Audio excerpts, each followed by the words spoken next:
The last check-in, Ryan, the first last check-in, and it so happens to fall on this election day. Everybody, please go vote. That's right. You heard it here first, Ryan. Ryan, that's you too. Go vote, Ryan. Even though you told me what? No voting for Ryan. I'm telling you anyway, go vote. All right. We're going to start out this Tuesday morning with fresh cup of hot tea, right? Fresh cup of hot tea and maybe a little surprise later on as far as because we love these check-ins because not only Ryan this year we're going to predict the score, the outcome, who's going to win the game. We're going to predict the star player of each game. That's a little bit tough, right? Because say with some injuries, coming in or player because they're going to go through their ups and downs. You might as well figure that now, all right? And everybody that watches this pod, so they're not going to stay 100% fully healthy all year. I mean, you have to be like Iron Man to do something like that. And, I'm not doubting them. We hope that comes true 100% healthy because like you said, God forbid, no more injuries, but it's going to be even more tough to predict the star player of each game coming down the stretch. And of course, that could be on the other team sometimes, huh? So I didn't tell you, Ryan, I know you're smiling there. I didn't say, Ryan, to always pick a UConn Husky for the star player of the game. So I got you on that one, right? All right. So what do you have for me this first? I can't believe I'm saying this. The opening game of the 22-23 regular season comes against the Northeastern Huskies. And you told me the battle of the Huskies. What do you have in this matchup? Players to watch. And we'll save the predictions for last, Ryan. Don't surprise anybody yet or have anyone get a heart attack out of them. But what do you have for me? Because you've been preparing for this for a long time, and I know you cannot wait to break it through the last check-in before Thursday. Very, very exciting stuff. I know we've been waiting for, I don't know how many months now. We've been counting it down ever since the last game. And we've waited a long time. We went through a long off season. It was a hard grind throughout the entire off season, but we finally made it. We're only 2 days away now, but last check-in video today, very exciting stuff. Northeastern Huskies from the Colonial Athletic Conference come to Gamble Pavilion in Storrs, Connecticut to face the 6th-ranked UConn Huskies. Now, Northeastern has already played a game on Monday. They're already 1-0. They beat Boston University. Now, the team has 3 seniors, but I found this interesting. When you look at the box score on that game for Monday night, there's only one senior that played, and she's a grad student, Jemiah Braxton. And it looks like the other 2 seniors, Anna Baruta, did not make an appearance last season. And the other senior, Jalen Batts, is a transfer from Boston College. So I'm assuming that they were both unavailable for that game. I couldn't find anything on their status for this upcoming game on Thursday. I would assume if they are available, they would certainly play since they are seniors, but not sure on their availability for this Thursday night game. But the starting lineup would appear to be junior Darren Arogden, Jemiah Motema, Holly Aduwu, and Asha Parker. I know I probably butchered some of those names. We're gonna try to get a little better at that for this season, trying to not butcher all those names. But like I said, I would assume if those other 2 seniors, Baruta, and Batts, if they are available, I would certainly think that they would play in this game. And I think Northeastern, I would certainly hope that they're going to want them in the starting lineup to play UConn. As for the UConn Huskies, to me, it's just kind of another get-right game. I don't really think there's going to be any competition. Let's all be honest here between them and Northeastern. Yeah. I don't care where this game's played, what time of the season. It's obviously a little more important since it does count towards their record. It is a D1 school. It's not a D2 school, but anything happened. But I don't really think anybody expects this game to be close at all. Allows UConn to just get the first game jitters out of the way, get the nerves out of the way, get an official game under their belt in front of the student athletes and all the hometown fans. And to get another game in before their big matchup versus Texas. I know we're all looking forward to that one. Now, also some more news on UConn. I really haven't. I couldn't find anything either on the availability of Caroline Ducharme. Hopefully, she's able to go dealing with that neck stiffness, but I couldn't find anything. So I think the starting lineup should stay the same as it was when they played Kutztown the other day. I'd expect Ayana, Amari, Aubrey to get big minutes off the bench. We talked about how important those minutes are for this season. And I think as long as UConn plays their game, it'll probably be over by about halftime. When you look at a team like this, Northeastern, Ryan, that's coming in, obviously not favored, with the number 6 Huskies being heavily favored. Not doubting really good senior guards like Jalen Batts, and then you have the graduate student that I was telling you about the other day, not on the pod, but when I was talking to you in a private conversation we had on the phone. Jemiah Braxton, a graduate student at Northeastern. When you look at this team, I understand this is the first game, so Gino has to get a good taste of what's to come, right? Again, the first game, is it when you look at the schedule, at the UConn women's basketball schedule? And again, I'm very focused on obviously the last check-in and this Northeastern and Connecticut game we have coming Thursday night. But with that said, I wanted to ask you, under any circumstance, do you feel the need to limit your star players, especially with ones that are dealing with minor injuries on this UConn team, knowing that you have number 3 Texas coming up on the schedule Monday, the 14th? So if you start blowing away this Northeastern team, do you give your players, your younger players, the depth on that roster? Do you start bringing in some of these kind of players to see what they have? Because you have to save I don't want to say save the energy, but it has to be a buildup, right? It has to be a buildup. And is it I mean, you understand where I'm going. I mean, what kind of playing time do the younger players see against this Northeastern team due to the fact that you had the 3rd best team in the country coming up in Texas? Yeah, I see your point. It's definitely a fair argument, but I don't really think I don't expect Gino to limit, let's say AZ or really any of the starters' minutes. So in other words, you Maybe, have to knock the rust off right away. yeah, I mean, maybe you can make a case for Ines to get a couple more minutes because I believe she didn't really see a whole lot of minutes in that matchup against Kutztown the other day, but. I don't think Gino is going to change any of the minutes up or limit the starters after halftime or the third quarter. I just expect Gino to play the regular minutes and let the starters do their thing. Let Ayana and Aubrey and Amari come off the bench. But I wouldn't mind seeing Ines get a couple more minutes if the game is if they're up by about 30 or 40 by the fourth quarter. I do agree with you in that sense, because people look at me like I'm always crazy on this pod, right? Like, what are you talking about, Phil? Well, I mean, it's the fact of the matter. I get it. I do agree. I was just going to see what you have to say. I agree on leaning against the side where you get in that game day routine and you do not stop, especially if you're a player. Now, a head coach, if they love the way their players are playing, it doesn't matter. I'm sure Gino would agree on this. Number 1 team in the nation or the worst team in the nation, right? I think you kind of approach every game the same way as far as playing minutes and playing style, because the second that you say, all right, well, we're going to rest some of these players.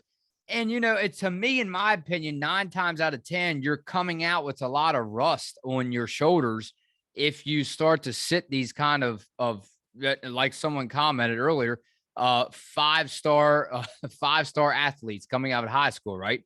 5-star recruits. So they're expected to make the Final Four. We'll get into that in just a second, but you're right. I think that if you see, no matter if it's against the worst team or the top team, if you start to see a trend and a game day routine, I think you stick with that. And I think for this season as well, I think in terms of keeping a routine and everything kind of in the flow, we've already talked about, we kind of expect to see different starting lineups, perhaps, different players coming in and out and getting different minutes. But I think for the most part, as we go through the season, Gino will find a starting five that we see more often than not, and Yeah. kind of get Ayana and everybody else that comes off the bench kind of the same amount of minutes. But I guess it's kind of different for every game, as long as in terms of what Gino's feeling, or if one player had a bad practice or a good practice, or a player streaking in the right direction or maybe in the wrong direction, they might get more minutes or less minutes. But obviously Gino knows what he's doing, and he's going to have it all mapped out before each and every game. But I expect to see some different starting lineups. But I think for now, especially when we don't know about Caroline Ducharme, I would expect the starting five to stay the same. And I know not a lot of people are familiar, but head coach for this women's basketball team in Northeastern, Bridget Mitchell, great coach, Ryan, been around for a while, as I understand. So again, but again, we're talking about head coach Gino over on this side. Huh? So no, I mean, Bridget Mitchell, head coach Mitchell, I'm expecting her to bring out the best in her ball club, especially coming off of a victory. Like you just said, Northeastern is already 1-0. They won by a point against a Boston University. And that was yesterday. So they started off the season with a bang, 1-point victory over Boston, 66-65. How about let's get into some comments before we get to our predictions? I'm not too sure what your favorite is anymore around this time of the year, comments or predictions, because I know everybody cannot wait to see what Ryan has to say as far as predictions and his comments this time of the year. We will go with BK. BK, can you all do an in-depth scouting pregame type thing on Texas and how well match up? Oh, and how will match up against them? Well, I already told you, Ryan, it's game on, especially them ranked teams that are ranked higher than UConn, because UConn is hungry. They have something to say about them not being ranked number one. And we will definitely do that. We'll definitely have the last check in and break down all the matchups a little better. But certainly a day or two before each game, expect the last check in. And those are definitely exciting because we didn't do them last year. So it gives a little bit of we get a little information before each and every game. So yeah, I mean, it's definitely going to be exciting, but I think if UConn can kind of get in the flow of everything and get everything rolling, of course, they did have that first game, but I'm not really sure how much that helped. I'm sure it helped a little bit, but I think they're gonna get a little more information from this game in terms of the minutes and the starting lineups, and just getting everybody's chemistry and getting the flow of everything down. Oh boy, you'll have fun with some of these today. Unlikely goes, doesn't need to be referred to as a route. Speaking about the exhibition game that we covered, it's a preseason against a friendly, albeit much smaller school who don't stand a chance of winning, but are still happy to be on the same court with the mighty UConn team. I'll let you handle it, because I don't want to actually be kicked off of this pod. It's human beings versus human beings, and that's really all I'm going to say. I'll leave it at that. Well, I can see where you're coming from, but I think, whether it's D1, D2 team, obviously they should all be treated the same. And like you said, it's just another basketball team, and there's no specific title, or you don't really look at the history or Right. anything Yeah, I like mean, I that. told you. Are you going to say that about college football? I told you, Ryan. If you want to see, you're a big college football fan. If you want to see the big scores stopped, eventually people will learn to stop matching up to smaller school. I understand this is exhibition. I'm talking about even regular season. If you want to see the blowout games stopped, especially if you're on the losing side of that team, you will eventually learn, if you're part of the committee, if you're a fan, you will eventually learn to stand up and say, hey, I want to see more of the ranked teams versus the ranked teams. And I think the reality of it is, whether you're talking about college football in Alabama or you're talking about the UConn Huskies women's basketball program. The reality of it is, you can't just have every single game being against a ranked opponent, or an even matchup, or them going against a better opponent. It's just not possible. So it's not like the professional, that's not like the WNBA or any other professional sport where you're having the best of the best go at it every single game, and anything can happen. And of course, obviously, anything can happen in college basketball, men and Oh women, yeah. in any college sport, but it's just not uh Anything can happen in life general, huh? yeah. Generally. But it's just not as often that you see as many upsets. I believe we had the men and women kick off their seasons yesterday, and I believe I'll have to go through the scores and check it one more time, but I was looking last night at all the women's scores, and in terms of upsets, I don't believe I saw anywhere a ranked opponent I think all the ranked opponents won. So I guess my point is, you don't really see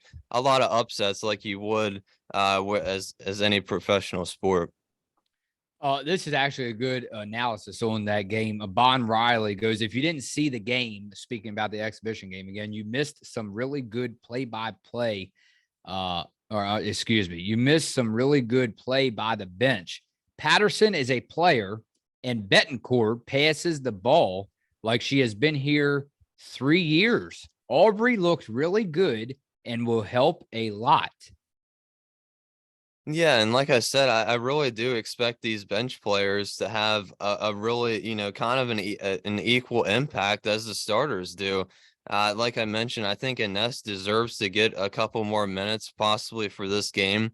And I think, it's really great because when you're in the UConn Huskies program, it's so good because you have all these players. Your starting five is obviously one of the best of the best, and then you have these bench players that you can just pop in and throw in.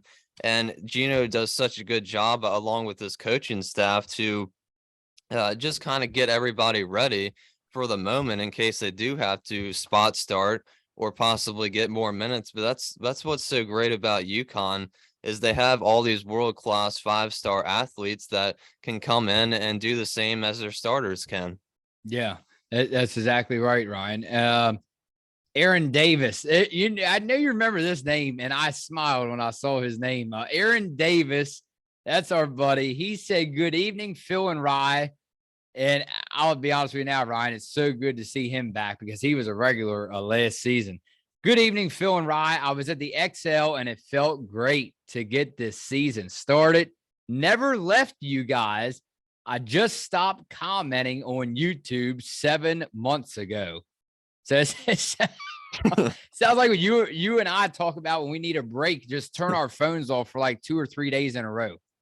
Yeah, well, it kind of sounds like he took a break almost like we did during Yeah. the all season, but I hope you're back now, and I hope you're back for the season. And of course, I know you're ready for the season to start just like all of us. So yeah, keep the comments, love them. Of course, keep the comments going. Of course, we love them. And yeah, I know we're all ready for this game. I can't wait for Thursday. It's early, so I will refrain from getting hyped up. This is Jason D'Amico again. A couple of observations. It is possible, is it possible that Nika's defensive skills have actually improved? Wow, she was everywhere. Lou Lopez looks like the real deal. It's a shame we won't have her for more than a year. Dorka has been working on her putbacks, and it is showing. Edwards looks a little sluggish. Could be just me, though. I was watching the game on my phone. Caroline was a no-show. There is something deeper going on there. Still, all capital letters, still missing foul shots. Grrr. Good show, fellas. Peace. Yeah, and we kind of talked about that a little last season. I do believe their putbacks and layups and second chance points were a little better for that game in terms of getting rebounds, of course, creating turnovers. Talking about Nika Mule, that was amazing to watch, and it is kind of hard to believe that her defense can get any better than it did last season. But certainly in that game, it was evident that it might have, and hopefully she can keep that up for the whole entire season, because her energy just looks amazing. It's unmatched. But Yeah, I mean, I think for UConn, it's kind of amazing if they can keep this up and keep the energy going. But in terms of free throws, I know we kind of talked about that a little during March Madness, and it is frustrating when they can't make those. But certainly, I hope that can improve. And I think that's just kind of a game-to-game thing. I think a little bit of nerves maybe for the first game, putting those putbacks in and free throws. But I think the shooting to shoot about 70%. And we mentioned that last season. UConn just about every single game shoots about over 50%, which is pretty incredible. Oh man, it's they really came through well. I'm just trying to look here to see how about Brian Garcia? I think they look impressive. However, we will know more about this team once they face Texas. Yeah, I was gonna say once they Uh-huh. face Texas and NC State back to back, that's when we'll probably get a real feel of Oh where boy, and UConn I can is know you actually cannot at. wait. What fun is that going to be? I mean, you talk about fun. Hey, tell me, Ryan, what's the real definition of fun? I mean, that's going to be November 14th. You just reminded me back to back 14th and the 20th.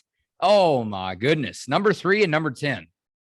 Yeah, and I think with all these non-conference opponents are going to be so much fun because we talked about, well, a lot of people complain, well, UConn has such an easy schedule, that the Big East is terrible, and Creighton got a win against a ranked opponent last night. So, like I was saying during the all season, they look pretty good. So I think the Big East is getting better. The non-conference schedule is getting tougher for UConn. So this year, along with everything else, we already got 2 injuries and I think this year is going to be another challenge, and the schedule looks like it's a little tougher than last season, so it should definitely be fun.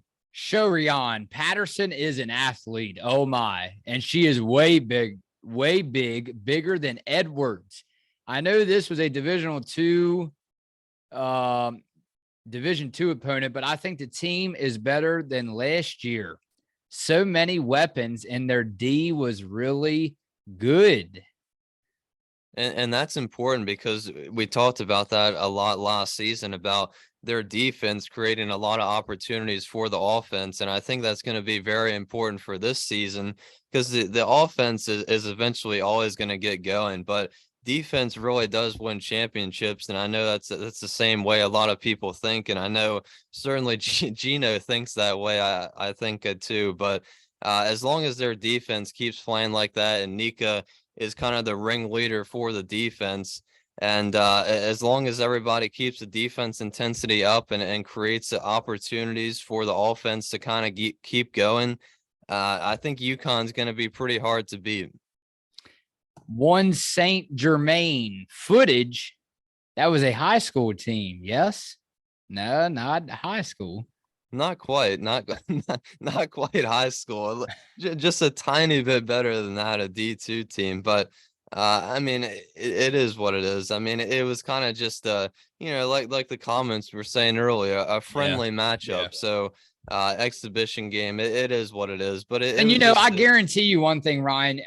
I will go back on my word again. I understand an exhibition game against a small school, but if these UConn Huskies start, especially they start scoring and then playing excellent defense and start scoring over 100 points against ranked schools, you are going to look back at this exhibition game.